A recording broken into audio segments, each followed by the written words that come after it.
guys, Chris here, back for another XVIVE review. Today I am actually bringing forth a new product, kind of an update on a previous review video I did for XVIVE on the original XVIVE U4 in-ear monitoring system. I still think these are the simplest, best budget in-ear monitor system and easiest to use. I've been using them for myself on solo gigs and with my band for years.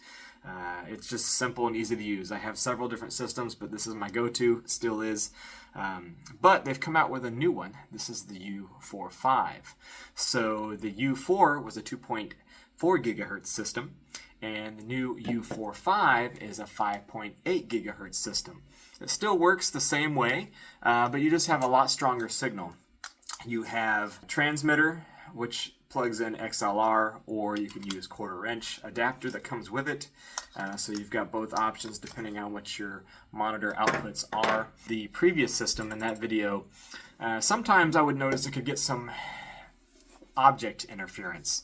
Not so much frequency interference, but say you're on stage with your bandmates and a guitar player or somebody kind of walks momentarily line of sight or standing there for a while in front of the signal, wherever you have your transmitter plugged into, whether it be the mixer or like a snake wedge on the floor where it's at a low level, and then you guys are wearing your body packs, hip level or so.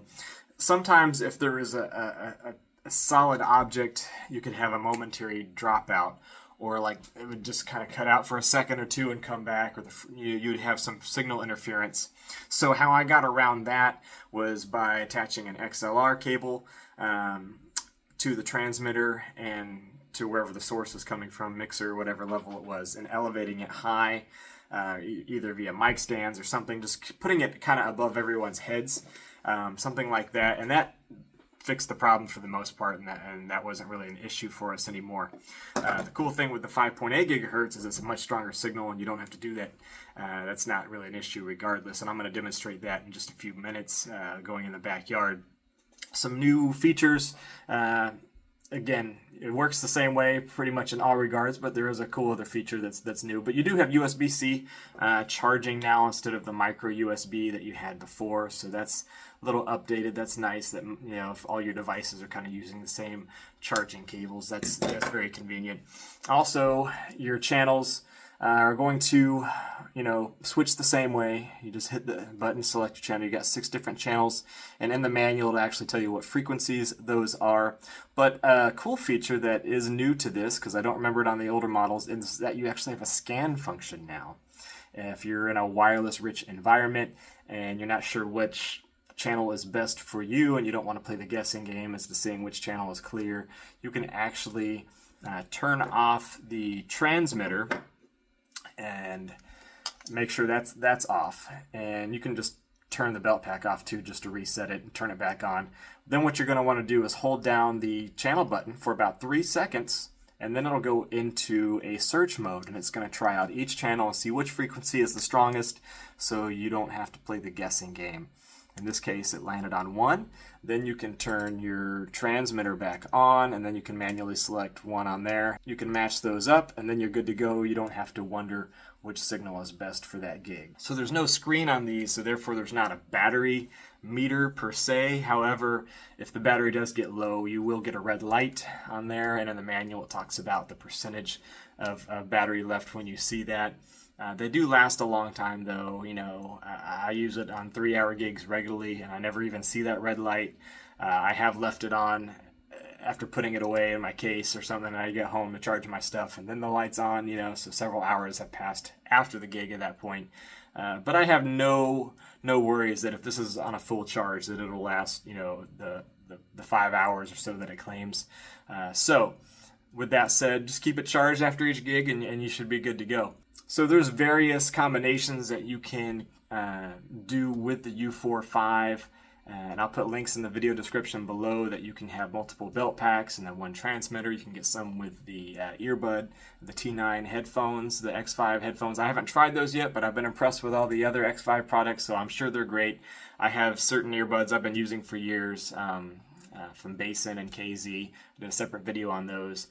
So they worked fine for me, but I'll put links in the description for some of the different combinations you can get with these that may work for you, whether you're a solo or full band or whatever you need. So without further ado, I'm going to go ahead and show the range on this. I'm going to plug this transmitter into the headphone out on my interface. I'm going to play some music, one of my tracks on Spotify, and I'm going to walk in the backyard. What I'm going to do is I'm going to plug an aux cable into the belt pack, into the camera here, and that way you can hear what you would be hearing in your ears, and that way whenever there's some dropout, you'll be able to hear it where it is.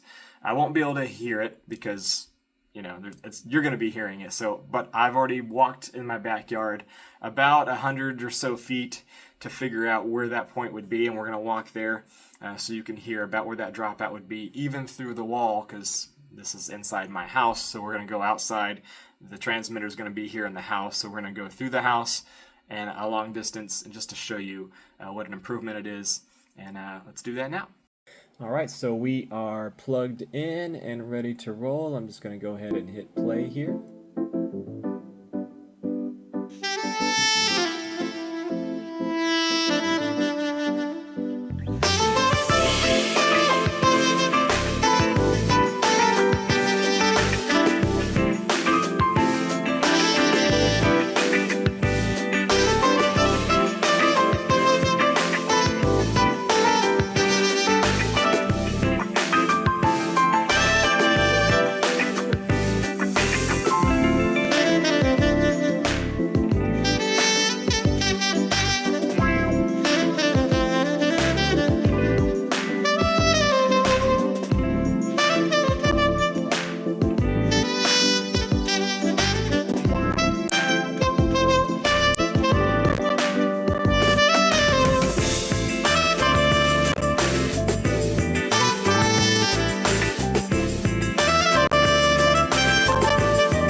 Alright guys, so hopefully that gives you an example of how far you can go with this. That would be a really big stage, so hopefully that will serve your needs. It certainly serves mine, and I'm not going to have that interference anymore that I would get sometimes with the band members and having to elevate the transmitter as an antenna above everybody's heads to make sure that nobody was blocking the signal. This doesn't seem to care about those signal blocks. It just has a much stronger signal now to get around those objects and through the walls and way out into my backyard. So what makes this so simple is that it is plug and play. So even if you don't have a monitor system, maybe you're not using a full mixer board, maybe you're just a singer-songwriter and you're just needing to protect your ears or hear better, maybe a speaker's in front of you and you need a monitor. So you can literally plug this in the back of a powered speaker. If it has a mix out, you can just plug this in there, whether it's XLR or 1/4 inch. You can plug that and then you get a house mix of whatever the audience is hearing, what's coming out of that speaker. You can hear it and you can control the volume on your belt pack to adjust the volume to your liking, and you are good to go. And you're not going to get feedback that way from having another speaker too close to the mic or something like that, or being in front of the speaker. It's just a win-win situation. So as musicians, we got to do better. We got to protect our ears, and this is a good way to do that. Hopefully this is helpful, gives you a good demonstration. Again, whether you're a band or singer-songwriter, you can find a use for these, whether you're coming out of a big mixer and everybody's got their own transmitter and combination, so everybody could have their own in-ear mix, or again, if you're just okay with sharing the house mix, you could have one of these and multiple belt packs, and you guys all hear the same thing, same mix, or just have the house mix. Personally, I usually just like having a house mix. I want to know what the audience is hearing, unless I'm playing with click tracks or something like that. But otherwise, just having a house mix of what's going on, especially for some of my solo duo gigs, just to be able to hear what they're hearing so that I can adjust the sound if I need to, because often I'm also the sound guy. And so that way I can make those adjustments on the fly to make sure we're sounding our best. So hopefully this is helpful, guys. Highly recommend the XVIVE U45. I'll see you in the next video.